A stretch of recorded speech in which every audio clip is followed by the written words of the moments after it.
By 1914, the British Empire had occupied Egypt for over 3 decades. The country had been subjugated to foreign economic control and military occupation, and precisely because of that, became one of the most important scenes in the First World War.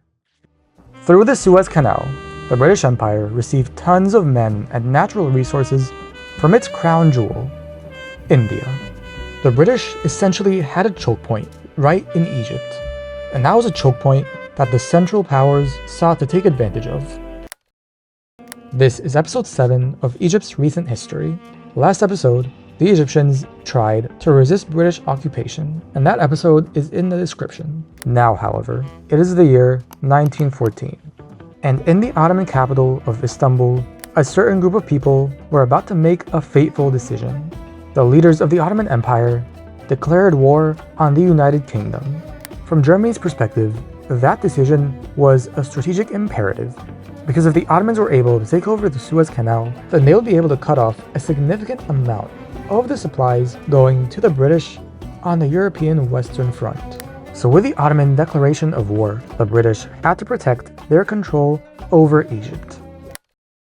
One of the first things they did was remove the country's leader, Khedive Abbas Helmy II. As was seen in the last episode, Abbas Helmy II was the Khedive, the leader of the country, and was not a fan of the British. He sympathized with many anti-British agitators and even tried to support some Egyptian nationalists.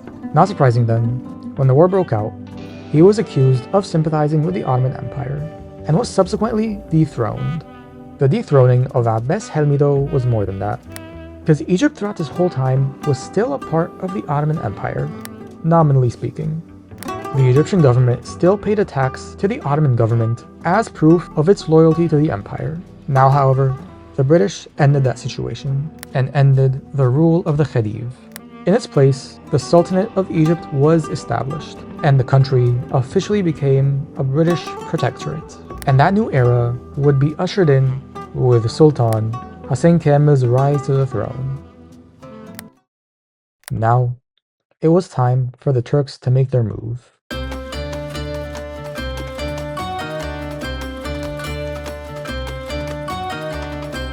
The Ottoman army, supported by Germany and the Austro-Hungarian Empire, launched an attack on Sinai and tried to cross the Suez Canal, but were repelled by British reinforcements. The Ottomans and the Germans would try to disrupt traffic through the Suez Canal, and the British, in the end, would gain the upper hand.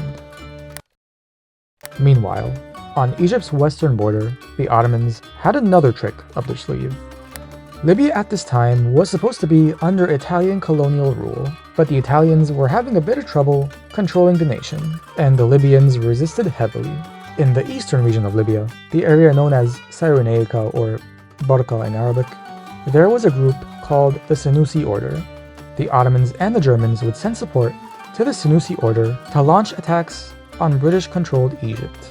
These attempts would also mostly be unsuccessful, and the British would eventually push the Senussis back to Libya.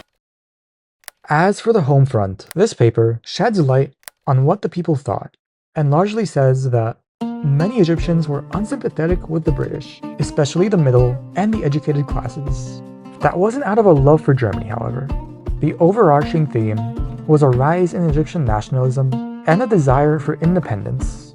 Many at the time felt oppressed by the British occupation, which only stirred nationalist sentiments that much more, as did the economic issues that occurred as a result of the conflict. Overall, the Egyptians wanted independence, and if the Germans could provide that, then they would have likely supported it. After many battles in Sinai, the year 1917 came. In 1917, the British launched an invasion of Ottoman-controlled Palestine, and that would mark the beginning of British occupation over much of the rest of the Middle East, an event that came true the following year with the surrender of the Ottoman Empire. By 1918, Britain was the undisputed great power of the Middle East, occupying modern-day Palestine, Jordan, Iraq, and Kuwait, and temporarily occupying Syria, as well as temporarily participating in joint control over Lebanon with France. The war, however, cost the British a lot, and maintaining the empire after the conflict would prove to be a bit difficult.